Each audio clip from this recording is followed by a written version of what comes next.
This story is titled, Roommate Threw Away My Worthless Comic Collection While I Was Away. Didn't know it was worth more than his car. Growing up in Springfield, Missouri, my life revolved around two things: comics and my grandfather's wisdom.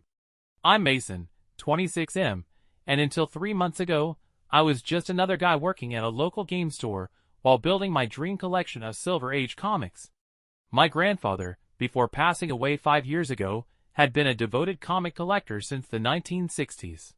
He carefully preserved every issue, teaching me the value of protecting what you love. I shared a modest 2-bedroom apartment with Tyler, 24M, a business major I met through a roommate matching Facebook group. He seemed decent enough at first, always paid rent on time, kept the common areas clean, and minded his own business. That's what made everything that happened later so shocking. We weren't best friends, but we coexisted peacefully.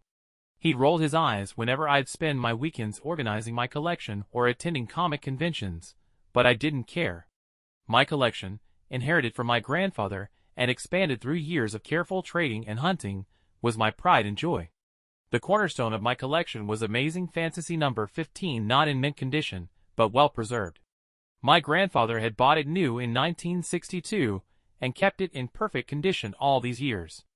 Alongside it were early issues of the Fantastic Four, X-Men, and other Silver Age treasures. Each comic was carefully stored in protective sleeves, cataloged, and kept in climate-controlled storage boxes under my bed. The whole collection was conservatively worth around $47,000, with the Amazing Fantasy number 15 alone accounting for a significant portion. Living with Tyler was straightforward until Emma, 23F, entered the picture.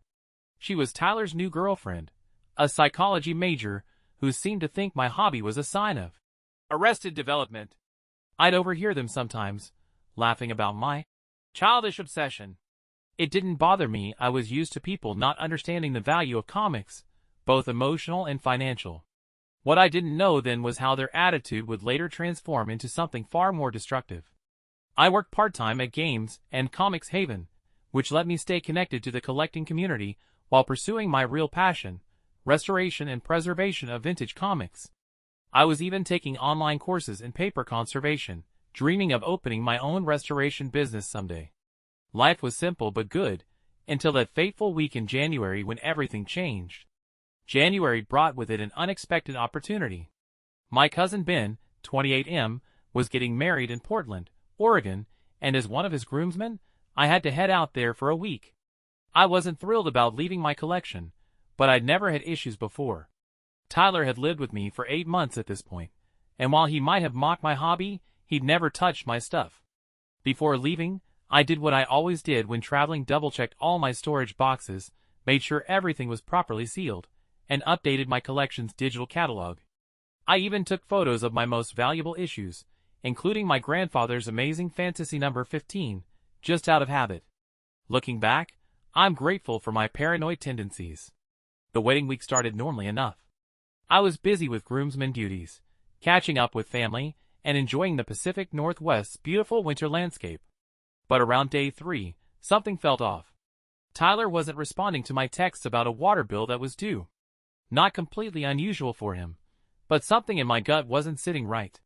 Then came a message from my coworker at Games and Comics Haven, Jason, 31M. He mentioned that Tyler and Emma had stopped by the store, asking strange questions about comic book values and whether we bought collections. Jason knew about my collection and found it odd enough to let me know. When I tried calling Tyler about it, the call went straight to voicemail. That's when Emma posted something on her Instagram story that made my blood run cold. In the background of her selfie, taken in our apartment, I could see empty spaces on my shelves where my storage boxes should have been. She quickly deleted the post, but not before I'd taken a screenshot. My hands were shaking so badly I could barely type as I messaged both Tyler and Emma demanding to know what was going on. The response I got from Tyler will be forever burned into my memory. "Did you know your room was a mess? Emma and I cleaned it up. All that junk was collecting dust, so we took it to the dumpster. You should be thanking us. Your room looks so much better now." The next few hours were a blur of panic and rage. I immediately called my other cousin Mark, 29M, who lived just outside Springfield, begging him to rush to my apartment complex and check the dumpsters. But it was too late. The garbage trucks had already come and gone that morning. My entire collection, my grandfather's legacy, decades of careful preservation, was now somewhere in a landfill. I booked the first flight back to Springfield, my hands trembling as I paid an obscene amount for the last-minute ticket. During the layover in Denver, I got another message from Tyler, this time with a different tone. He claimed he'd saved a few items that looked sort of valuable. Specifically, my Amazing Fantasy number 15 and a handful of early X-Men issues. He said I could have them back if I agreed not to make a big deal about the rest. When I finally got home around midnight, the apartment was empty. Tyler had cleared out his room, taking not just his belongings, but also my expensive gaming console and laptop. Emma's Instagram showed them celebrating at a bar in Kansas City, acting like they hadn't just destroyed something irreplaceable. The few comics Tyler claimed to have saved were nowhere to be found. The apartment felt like a crime scene. My room had been completely ransacked. The storage boxes were gone, along with the detailed catalog I kept in my desk drawer. Even the special humidity monitors I'd installed were missing. But what hurt the most was finding my grandfather's old collecting journal, torn and discarded in the trash can. They'd kept the cover because it was leather-bound, but had ripped out all the pages where he'd documented each comic's history. I spent the night methodically photographing everything, documenting the state of my room, and gathering every scrap of evidence I could find. The next morning, I filed a police report, but the responding officer, while sympathetic, didn't seem to grasp the magnitude of what had been stolen. To him, it was just some old comics. He took down the details, but warned me that without proof of their current value, it would be treated as a simple property dispute. The next few days were a nightmare of sleepless nights and constant anxiety. I took time off work, spending every waking moment trying to piece together what had happened. The apartment complex's security cameras had caught Tyler and Emma making multiple trips to the dumpsters with my storage boxes, but the footage only made me feel worse watching them carelessly toss decades of history into the trash. What they didn't know was that I had something they hadn't found. Hidden in my closet's false bottom, installed years ago for extra security, was my grandfather's detailed appraisal documentation from just before he passed away, along with high-resolution photos of the most valuable comics. I also had the screenshot of Emma's Instagram stories showing my empty shelves, and security camera footage from my building's hallway showing them entering my room multiple times. Through social media, I discovered they'd been visiting various comic shops around Kansas City. My heart sank when I found a post from a small comic shop showing off their exciting new acquisition, 3 of my X-Men issues. The shop owner had tagged Tyler in the post, clearly having no idea the comics were stolen.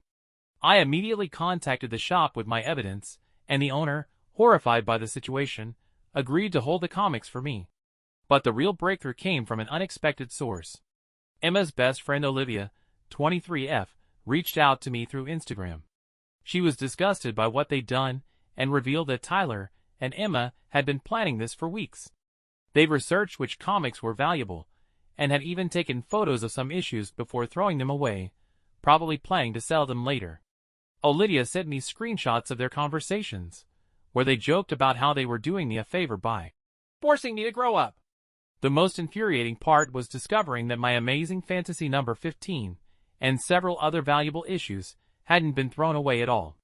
Through Olivia, I learned that Tyler had stashed them at his brother's house in St. Louis, likely planning to sell them once things had quieted down. They had no idea about the documentation I had, or that every serious collector in the community had been alerted to watch for these stolen issues. Armed with the evidence from Olivia, the comic shop owner, and my grandfather's documentation, I went back to the police station. This time, I was prepared. I brought printed copies of every document, the security footage, and the appraisal values.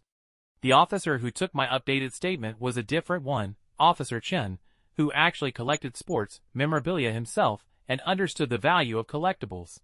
The turning point came when I showed him my grandfather's detailed catalog and appraisal documents. These weren't just comics, they were documented investments worth tens of thousands of dollars. With the evidence of Tyler and Emma's premeditated plan from Olivia's screenshots, along with proof they'd already sold some issues, the police finally took action. They issued warrants to search Tyler's brother's house in St. Louis. Meanwhile, I hired Beth, 45F, a lawyer who specialized in property law. She was initially skeptical until I showed her my documentation and the Instagram screenshots. The fact that Tyler had admitted in text messages to taking the comics, combined with Emma's social media posts bragging about cleaning out the nerd stuff, created a solid paper trail of their actions. What they hadn't counted on was the comic collecting community's response. Word spread quickly through collector forums and social media. Comic shop owners across the Midwest were on alert. My post detailing the theft, complete with photos and documentation, went viral in collecting circles. Several major collectors and shop owners reached out, offering to watch for my stolen comics and provide statements about their value. The most satisfying moment came when we discovered Tyler had already tried to sell my Amazing Fantasy number 15 to a dealer in Chicago. The dealer, having seen my viral post, immediately recognized the issue from the unique minor tier pattern on page 3 that I'd documented. He played along, stalling Tyler with negotiations while contacting me and the authorities. Tyler had no idea that his attempts to profit from his theft were only building a stronger case against him. I also discovered through my bank that Tyler had used my laptop to access my online banking before he left, attempting to transfer money from my savings account. Fortunately, the two-factor authentication had prevented the transfer, adding attempted financial fraud to the growing list of charges against him. The police raid on Tyler's brother's apartment in St. Louis was successful. They recovered my Amazing Fantasy number 15 and 16 other valuable issues that Tyler had hidden there. His brother Derek, 26M, immediately turned on Tyler, claiming he had no idea the comics were stolen. He told the police that Tyler had claimed they were his own collection that he'd been building for years. The recovery of these comics was bittersweet. While I was relieved to get back some of my most valuable issues, including my grandfather's prized Amazing Fantasy number 15, the vast majority of my collection was still lost forever. The everyday comics, the ones that held memories of afternoons spent reading with my grandfather, were gone.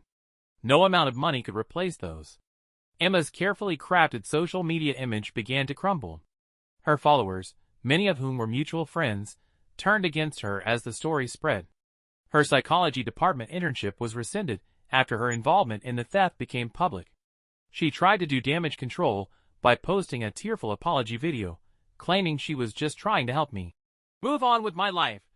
But the screenshots Olivia had provided showed the truth. She and Tyler had planned this deliberately, knowing exactly what they were stealing. Through my lawyer Beth's persistence, we obtained Tyler's phone records, which revealed something even more disturbing. He'd been researching comic book values and connecting with potential buyers for weeks before the theft. The premeditation was clear. This wasn't a spur-of-the-moment cleaning, as they claimed. They had systematically researched which issues were most valuable and had planned their disposal of the worthless ones to cover their tracks.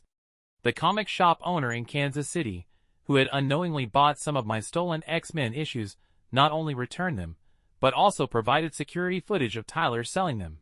The footage clearly showed him claiming they were inherited from his uncle, providing yet another piece of evidence of his deliberate deception.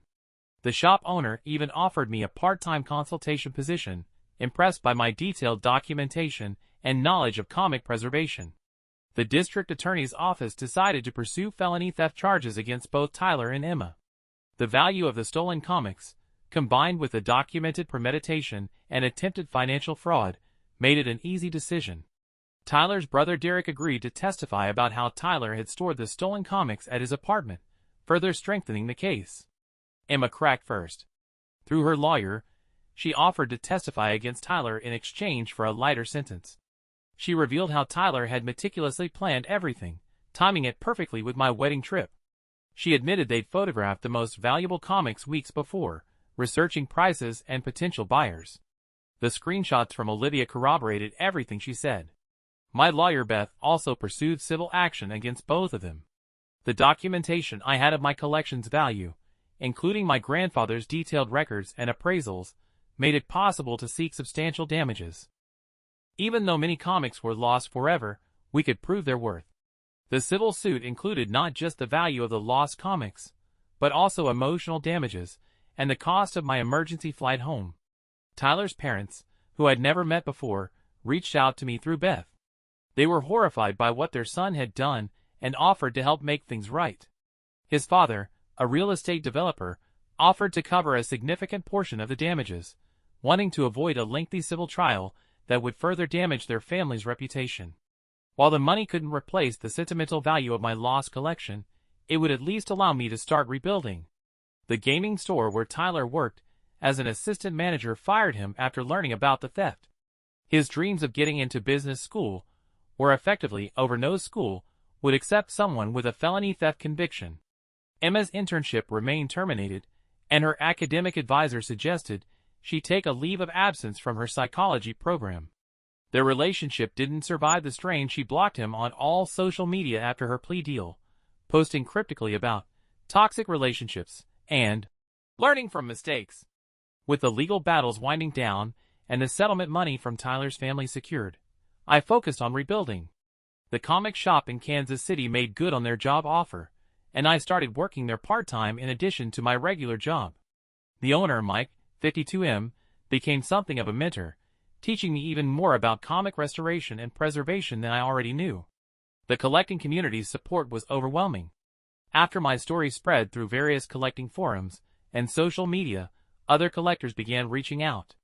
Some offered to sell me their duplicates at below market prices, while others shared leads on where to find specific issues I was trying to replace.